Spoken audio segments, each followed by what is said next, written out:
应中共中央总书记、国家主席习近平的邀请，10月30日下午，越共中央总书记阮富仲率领越南高级代表团抵达北京，开始为期3天的正式访问。多位越共中央政治局委员等官员随团访问。此次外事活动是中共20大后的首场主场外交，也是阮富仲第3次就任越共中央总书记之后的首次出访，备受国际瞩目。中共中央对外联络部部长刘建超、越南驻华大使范兴美等到北京机场迎接阮富仲总书记和越南高级代表团，机场挂满了中越两国国旗。据越通社介绍，阮富仲总书记对中国进行正式访问，旨在强化对外路线，其中肯定越南重视对华关系的一贯主张，将其视为越南外交政策的第一优先。希望越中关系按照两党两国的高级领导所达成的共识精神，长期稳定、日益有效和务实发展。同时，澄清越南的关切、正确立场和正当利益。据新华社报道，阮富仲曾于1992年、1997年、2001年、2003年、2007年、2011年、2015年和2017年访华。此次是他2021年第3次就任越共中央总书记之后的首次出访。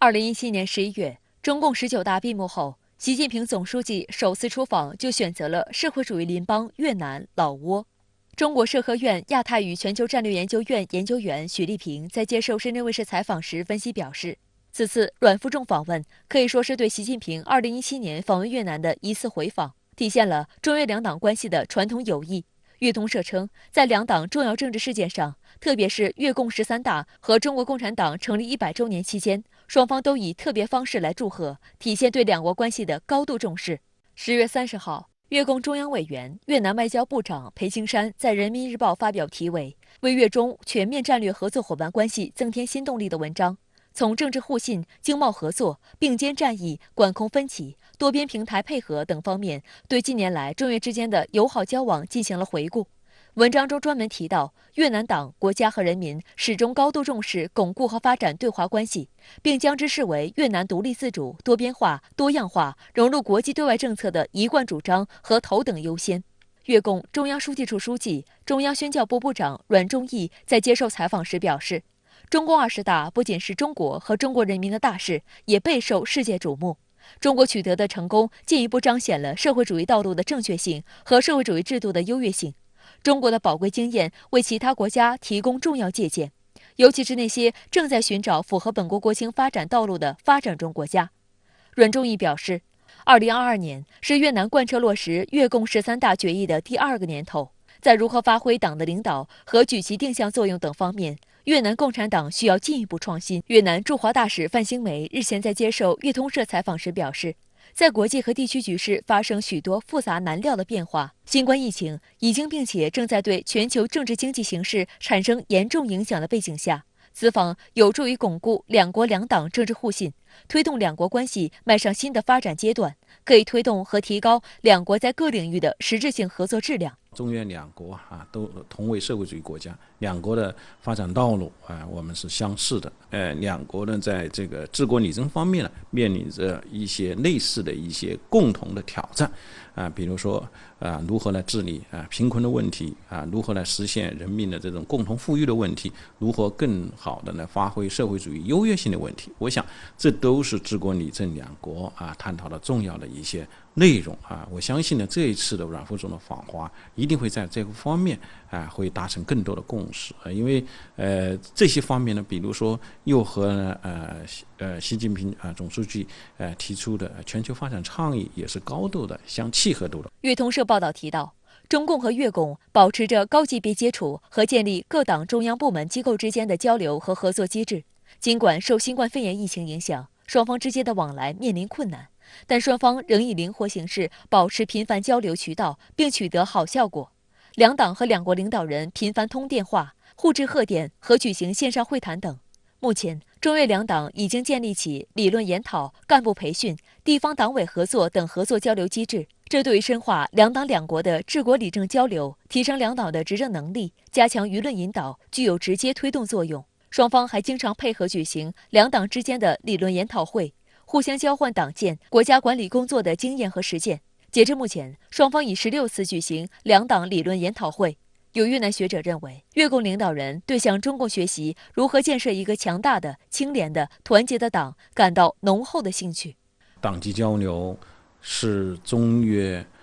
两国关系的一个非常重要的一个基础。某种程度上说，党际交流成为中越两党关系的一个稳定器。通过这一次的访问，特别是在治国理政的有一些重点的领域，比如说如何共同的维护共产党的执政的安全，如何共同的维护社会主义制度的安全来共同的应对现在复杂的国内国际局势对社会主义的一个挑战方面，双方我觉得有很多的一个战略沟通的一个空间，并且我也相信阮富柱总书记的一个访问毫无疑问会进一步的增进两党两国的这种政治的乃至战略的互信。除了党际交流之外，中越两国在外交、国防和安全等部门之间的关系继续得到加强，民间交流，特别是中越两国青年一代之间的交流日益走向务实，还涌现了其他交流活动，如中越边民大联欢、中越人民论坛、中国人民政治协商会议与越南祖国阵线交流等。两国各地方，尤其是边境地区各省之间的关系取得许多积极进展。与此同时，两国在各多边论坛上的合作也继续得到加强。在贸易方面，尽管受新冠疫情和世界地缘政治波动影响，但中越之间的经贸关系仍取得了令人瞩目的成就。目前，中国是越南第一大贸易伙伴和第二大出口市场，越南是中国第6大贸易伙伴，在东盟国家中排名第1。据越南海关统计数据显示，2021年越中双边贸易额达1658亿美元，同比增长24.6%。中国目前在对越投资的139个国家和地区中排名第6，注册资金总额为224.38亿美元。德国联邦总理舒尔茨将于11月4日对中国进行正式访问，成为第1位在中共20大后访华的西方国家领导人。舒尔茨此行也吸引本国企业踊跃报名随团。德国媒体透露，超过100份申请，最终12名德国公司代表获准。外界也注意到，近期德国总理顶住压力批准中国海运企业入股汉堡港。舒尔茨还多次表态反对与中国脱钩。中国外交部发言人汪文斌28号宣布，应国务院总理李克强邀请，德国联邦总理舒尔茨将于11月4号对中国进行正式访问。德国联邦政府公布的简报显示，舒尔茨定于10月3号出发，10月4号在北京展开正式访问。访问期间将重点讨论双边关系、气候变化等国际问题、俄乌冲突以及东亚地区局势。陪同舒尔茨访华的德国商界代表团成员目前已经确定。德国商报透露，希望能与总理一起访华的申请就有约100份。已经确认参加访华团的有大众集团首席执行官奥利弗·布鲁姆、西门子总裁富勒人、制药公司默克集团首席执行官葛利赫、德意志银行首席执行官索英、巴斯夫首席执行官博穆勒等12名德国公司代表。博穆勒上个月曾访问中国，出席巴斯夫集团在广东湛江投资的一体化基地项目的投产仪式。该项目总投资约100亿欧元，是德国企业在华投资规模最大的单体项目。博穆勒还在讨论德国对华政策时呼吁，我们需要停止抨击中国，并进行一定程度的自我批评。他指中国市场对德国化工行业至关重要，呼吁德国政府应当制定一种弹性战略。事实上，纷纷加码投资中国的德国商业巨头不止化工巨头巴斯夫一家，宝马将再投资100亿人民币扩大在中国的电池项目投入，大众将投资约168亿人民币与中国人工智能公司地平线共同成立一家新公司，开发自动驾驶技术。数据显示，德国企业正在加速对华投资。今年前8个月，德国对华投资同比大增30%，是同期对华投资增长幅度非常靠前的国家。德国经济研究所今年8月发布的数据显示，今年上半年，德国在华投资约为100亿欧元，创下历史新高。中国呢，总体来说，经济环境、政治环境是在全球范围内是比较稳定的一个。那么，对于经济家来说、企业来说，他最需要的就是一个稳定的投资的环境。对于企业家来说，他考虑的是经济效益。那么我们国家对于德国的企业给予了很大的经济上面、政治上面的支持，所以对于企业来说呢，他还是非常愿意到中国来投资。就在舒尔茨访华前夕，中企入股汉堡港被德国政府批准通过。舒尔茨27号表示，德政府批准中远持有汉堡港福地集装箱码头24.9%股份是正确的解决方案。德国政府发言人证实，舒尔茨的中国之行与中企入股汉堡港没有任何联系。1189年建成的汉堡港是欧洲北部传统的最为重要的物资中转站。由于港口内装卸设备先进，机械化和自动化程度极高，汉堡港也被誉为德国通向世界的门户和欧洲最快的转运港。汉堡港如今吞吐量的1/3都来自于中欧贸易往来。有德媒评论称，由于和中国往来的集装箱总量远超欧洲其他港口，汉堡港进一步夯实了中欧贸易第一大港的地位。德国焦点周刊报道称，中企对汉堡港码头的投资不仅带来资金注入，而且带来订单。从另一方面说，中国货物从汉堡港源源不断地流入德国，也起到减缓德国通货膨胀的作用。汉堡港营销协会联合董事兼首席执行官阿克塞尔·马特恩认为，德国媒体有意纵容保护主义的抬头，将伙伴关系曲解成依赖，对德国经济的长远发展有百害而无一利。在现在这个特殊的环境下，德国方面不断提出不同的声音，应该是比较正常的，因为德国社会它就是一个辩论文化，不断的争议文化，出现任何一个问题都会有不同的声音，所以要成为一个和德国合作的政治家，他的心理素质要非常好，另外要非常了解德国的这种辩论性的政治文化。有分析认为，这一收购案的最终成功彰显德国总理舒尔茨在发展对华关系方面还是较为稳健务实的。他顶住压力推进收购案，说明他希望中德间务实合作的关系得以延续，也是为中德关系注入了稳定性。在美国对华脱钩的鼓噪下，德国一些政客响应美国号召，把与中国的伙伴关系炒作成依赖。德国执政联盟内部也存在着呼吁与中国脱钩的声音。今年9月中旬，在德国举行的7国集团贸易部长会议上，来自绿党的德国经济部长哈贝克宣布将对中国采取更加强硬的贸易政策。他说，在对华问题上的天真已经结束，但这种脱钩倾向只会让美国获益，中德受损。德国总理舒尔茨近期频频释放言论，反对与中国脱钩。德国政府发言人赫伯施泰特28号表示，随着世界形势的变化，德国对中国的看法已经改变。同时，德国反对和中国脱钩。本月11号，德国总理舒尔茨在出席柏林机械工程峰会时明确表态支持全球化，称脱钩是完全错误的道路。德国必须和包括中国在内的许多国家开展贸易。德国商报日前还报道，德国政府即将批准中国企业赛威电子收购德国埃尔默斯半导体技术公司的芯片工厂。有观察认为，在美国极力打压中国芯片产业的背景下，德国释放出一个信息：中德务实合作是两国关系主旋律。新政府组成之后，它的结果比默克尔时期要复杂得多，3个政党的分离状况是比较明显的。所以呢，他现在到中国来，实际上面对于他定位和掌握自己的决策权影响是非常大的。总的来看，我觉得合作是主调。相关话题来连线特约评论员吴卫。吴先生您好。越共中央总书记阮富仲30日开启了对中国的正式访问，他也是中共20大后首位访华的外国领导人。那么您如何看待阮富仲访华的特殊意义呢？是的，程倩，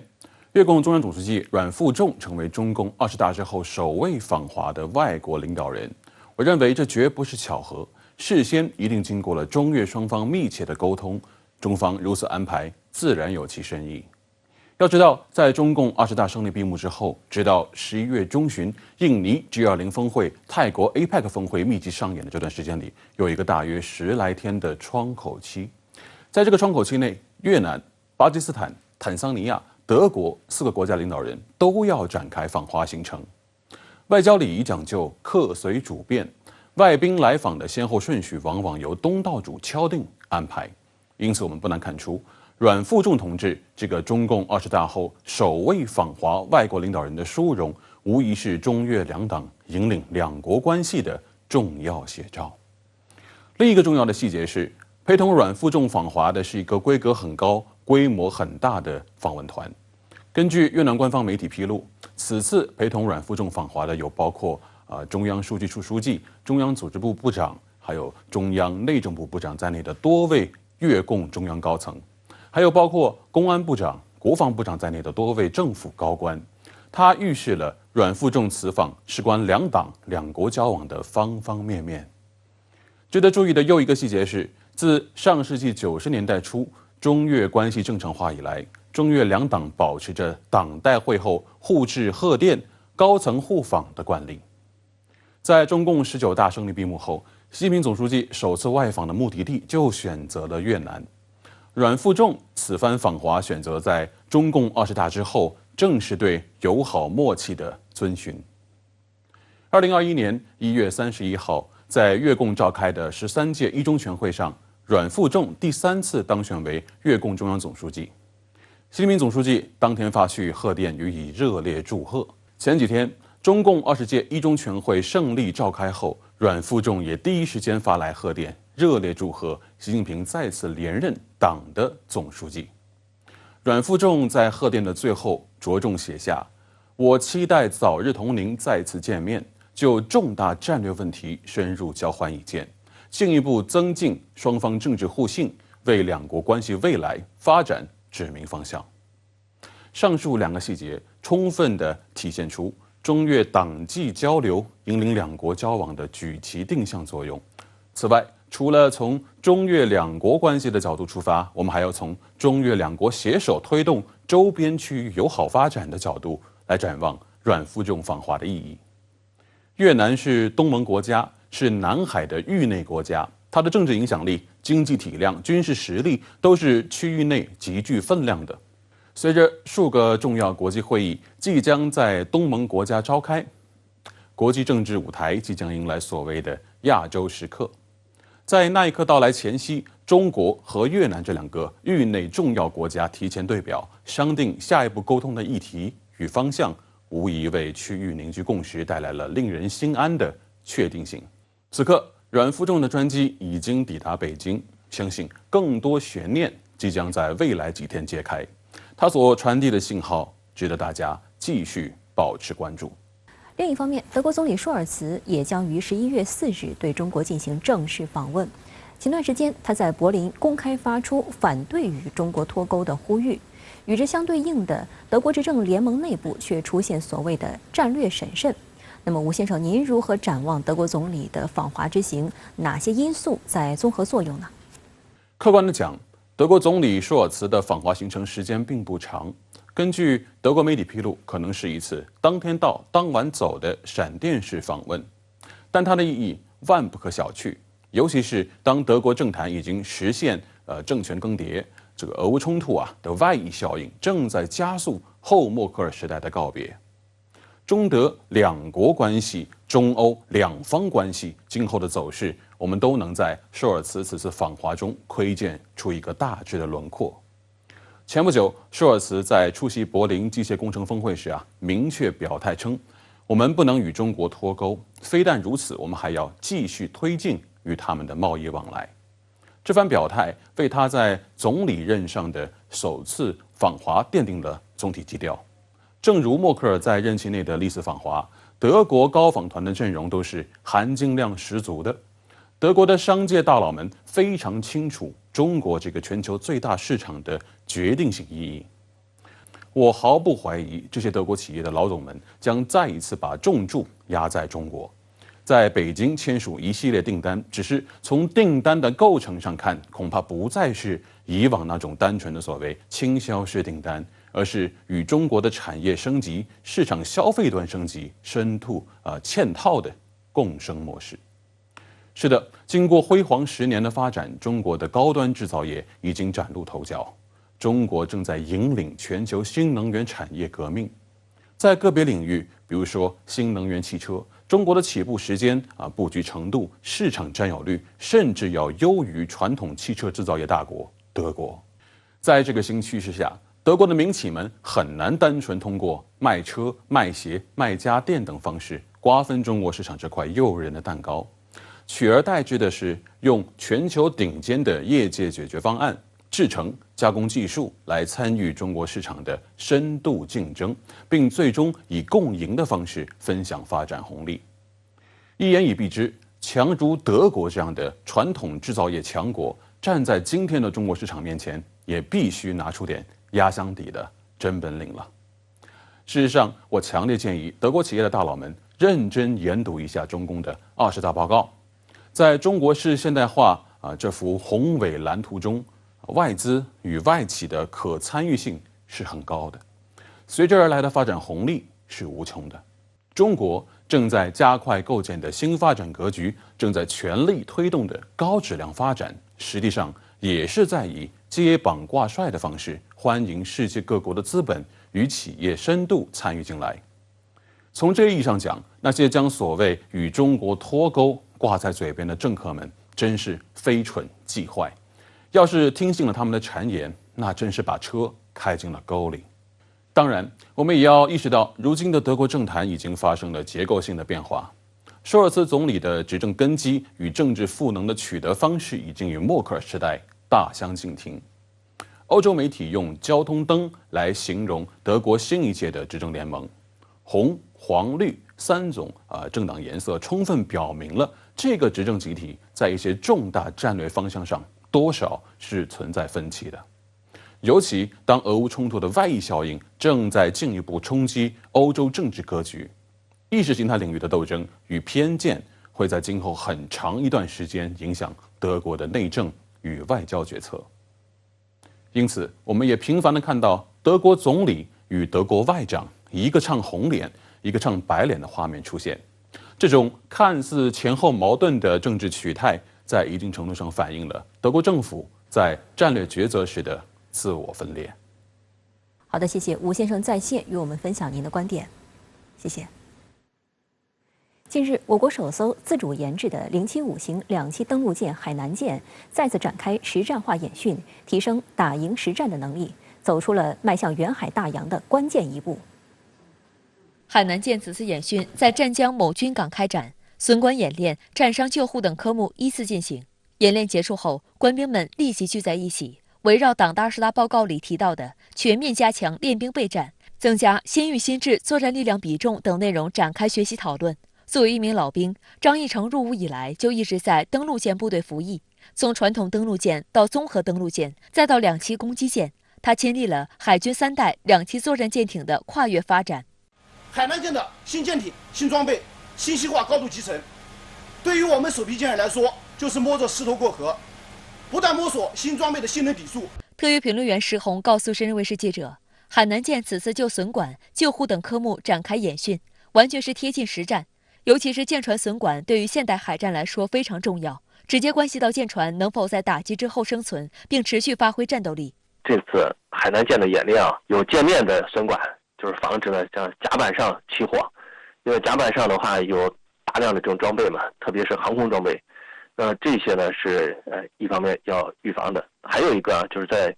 甲板下的这个机库里边，这些要打开舱，那它呢是一旦呢着火或者是发生了爆炸之后也是呢会导致了更大的损伤。所以你看损管它是针对这些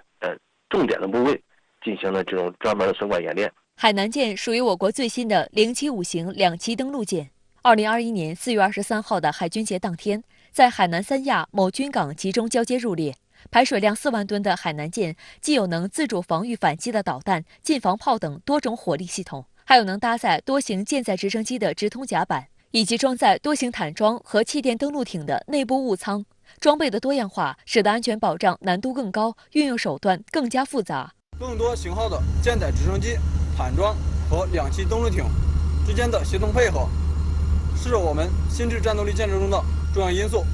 为了让这些装备之间形成更好的联动效果，我们不断优化完善航空保障标准作业流程，有效增进了不同站位、不同专业、不同军兵种之间的作业衔接和行动效率。作为我国自主研制的直通甲板式两栖攻击舰，075型可以与航母组成特混舰队，既具备很强的制空和制海能力，也有强大的两栖攻击能力。同时，075型和071型船坞登陆舰配合，可形成两栖打击群。075型为两栖打击群的核心力量，071型船坞登陆舰则主要担负两栖运输任务。075型两栖攻击舰还可以在常规行动中担任指挥舰和打击群中枢作用，与其他非两栖战舰形成海空一体的联合作战能力。我们现在可以说，这艘海南舰呢，它的整体作战能力是非常之强的，它是目前为止两栖作战能力的最强的一种两栖舰艇。但是呢，两栖攻击舰呢和071型船坞登陆舰，它不是一种呢替代的关系而是呢互相补充。常务登陆舰的好处呢，就是它是更偏重于平面登陆，两栖攻击舰着重是强化了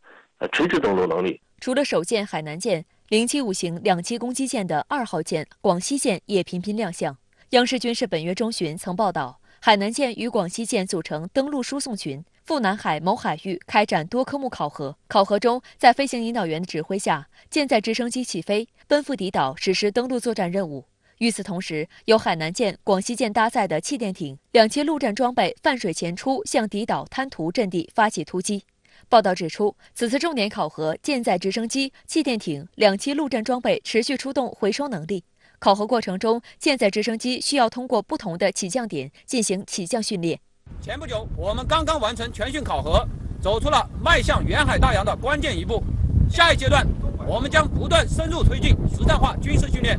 深化联合训练、对抗训练、科技练兵，在体系作战中将海南舰的作战效能彻底发挥出来。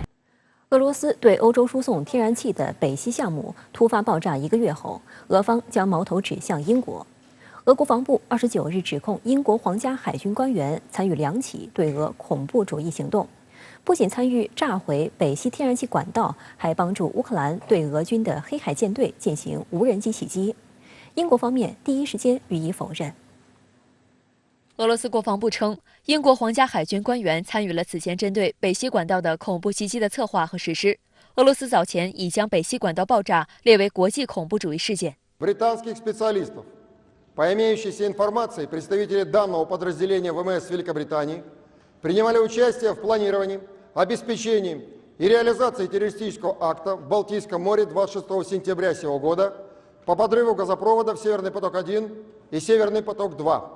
英国国防部则在第一时间否认相关指控，称这是最新编造的故事，并反过来指责俄罗斯想借大规模传播虚假指控来转移外界对他们在俄乌冲突中表现的注意力。今年9月末，由俄罗斯经波罗的海向德国输送天然气的北溪1和北溪2管道，位于瑞典和丹麦附近海域的部分出现4处泄漏点。各方普遍认为这一事件系蓄意破坏，英美媒体都暗示是俄罗斯进行了破坏。瑞典、丹麦和德国分别展开调查，其中瑞典在14号曾表示，该国目前掌握的调查结果内容非常敏感，直接关联国家安全，无法与其他欧盟国家分享。俄罗斯方面表示，调查过程没有本国专家参与，这将使欧洲国家的代表能够随便说是俄罗斯的过错，将调查结果改编成对西方有利的版本。俄方也宣布要单独调查北溪管道爆炸事件。不过有分析认为，在目前的国际局势下，即使俄方掌握了确切证据，证明是英国海军专家参与策划实施了对北溪的破坏，也很难从伦敦那里拿到赔偿。但先发制人的提出指控，总能在舆论场上占据一些主动权。我是觉得说几率不大，可是反过来呢，如果说是英国跟美国合作，那这样子的话，我觉得这个几率可能还比较大一点。由于舰船遭袭，俄方从当天起无限期暂停参与黑海港口农产品外运事宜。俄外交部的声明指出，俄罗斯方面无法保证参与黑海粮食交易的民用船只的安全，从即日起无限期暂停实施这一项目。俄方还请求联合国安理会于10月31号就这一问题召开会议。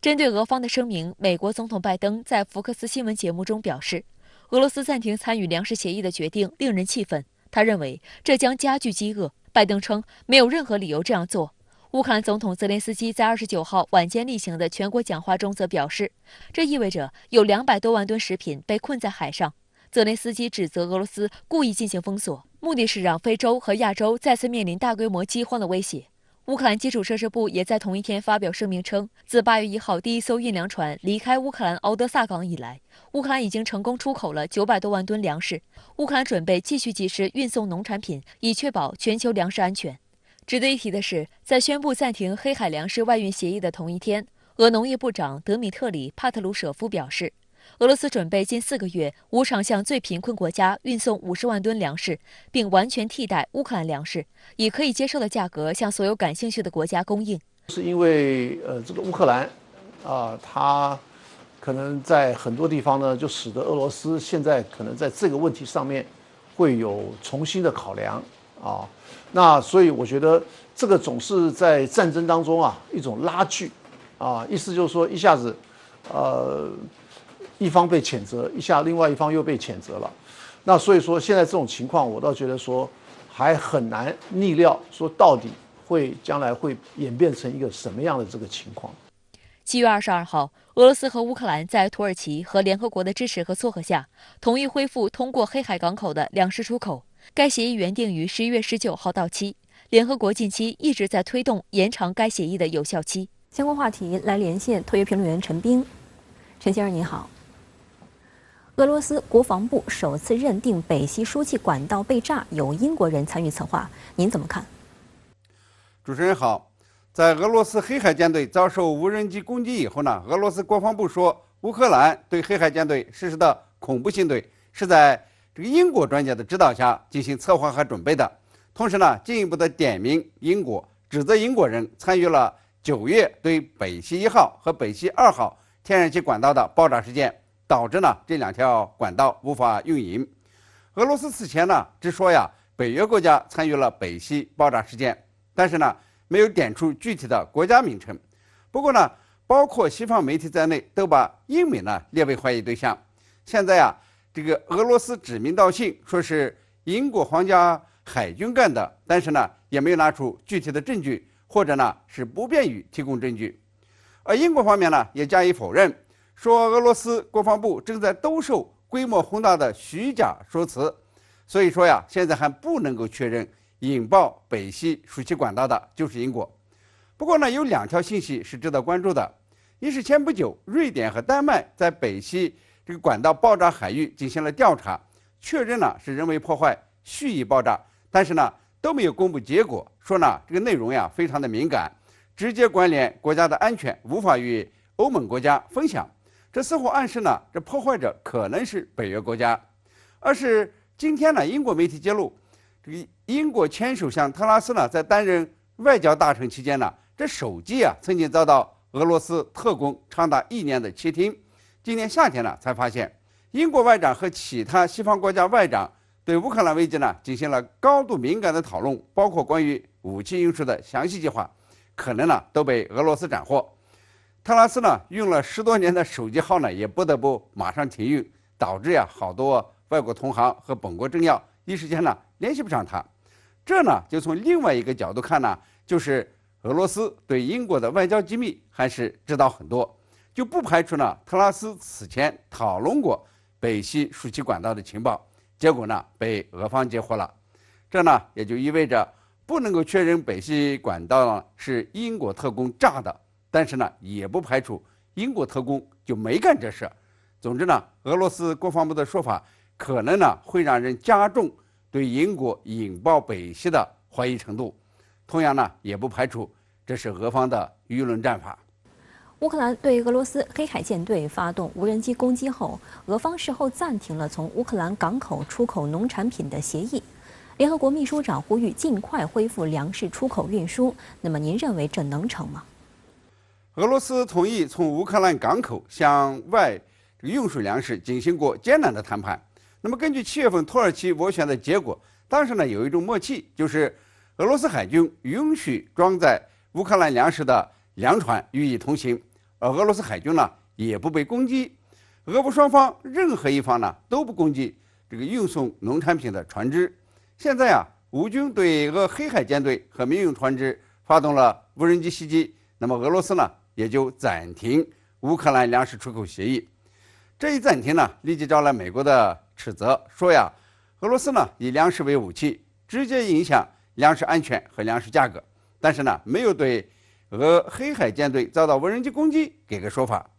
要俄罗斯恢复与乌克兰粮食出口协议，恐怕呢需要一场新的外交斡旋和谈判，比以前呢会更加的艰难。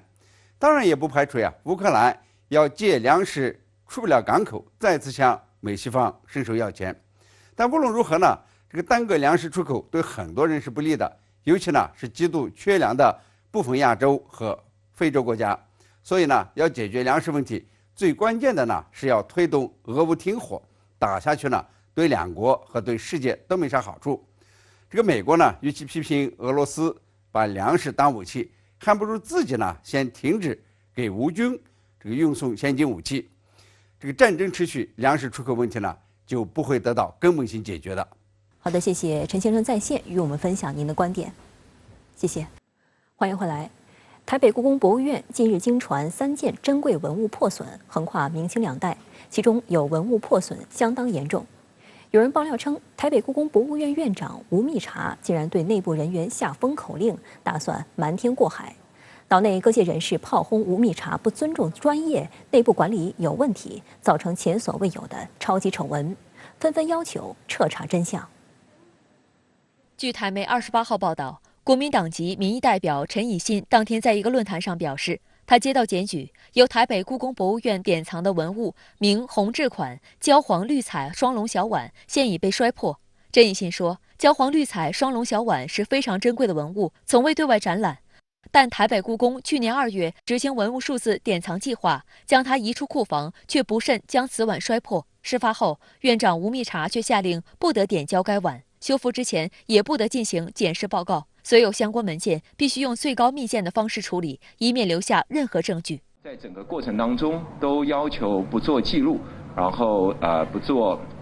任何的检视报告，然后呢用密件的方式要来掩盖这件事情。陈以信还披露，台北故宫近期又摔破一件更为珍贵的明清瓷器，吴密察故技重施，用相同手法隐藏证据。陈以信相信，如果此事为真，将是台北故宫有史以来第一次打破国宝，必须追查吴密察的行政、政治责任。同一天，台北市议员候选人陈志明、刘世杰进一步爆料称，台北故宫去年2月3号发现焦黄绿彩双龙小碗破损，今年4月7号发现清康熙款暗龙百里小黄瓷碗破损，今年5月19号发现清乾隆青花花卉盘破损。他们要求吴密察对社会道歉，并提出检讨报告。针对上述指控，台北故宫不得不公布受损文物图片。可以看到，焦黄绿彩双龙小碗碗身碎了4片，暗龙百里小黄瓷碗碎了1大片。更严重的是，青花花卉盘裂出3大片，甚至还有破成碎屑。吴密察28号下午紧急召开记者会，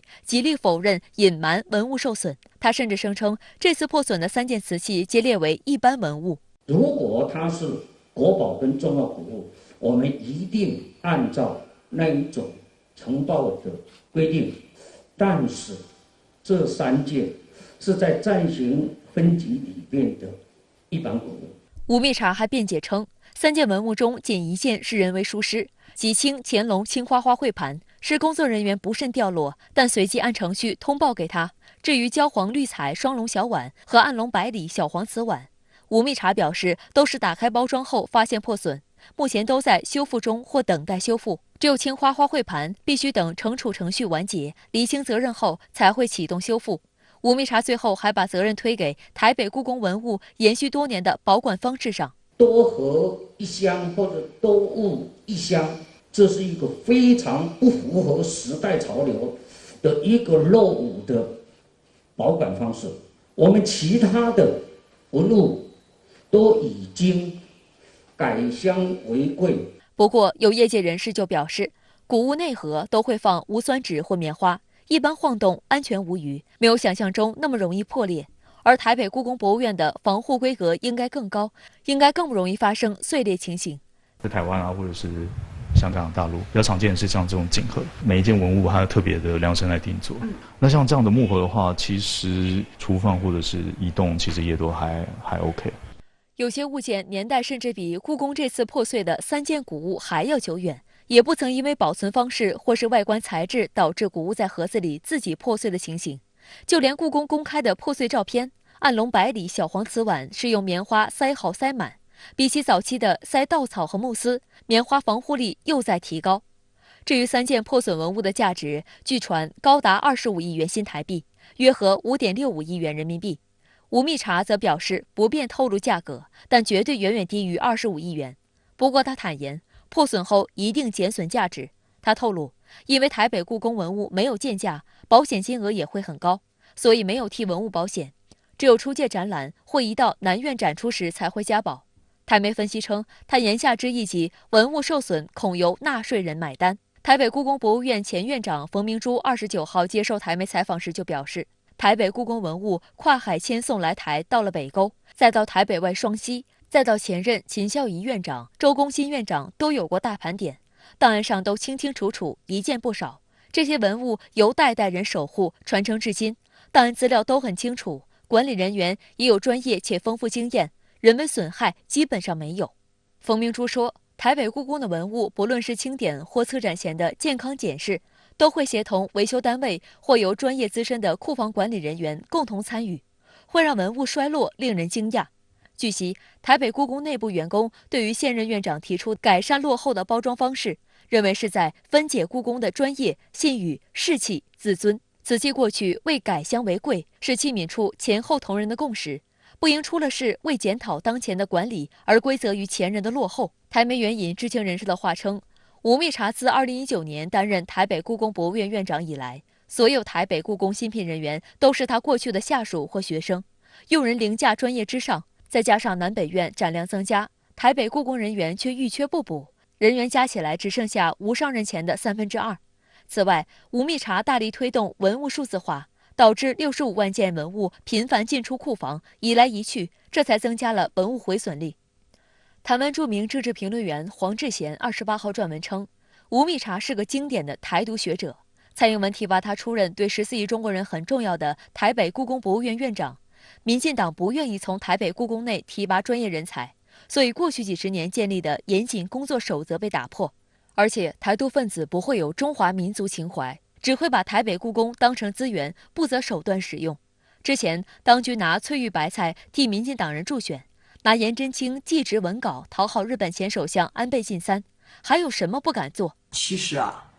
我已经很多年对台北故宫在民进党手里，我表达了很多的忧虑、担心啊。美国跟日本长期万分的觊觎这批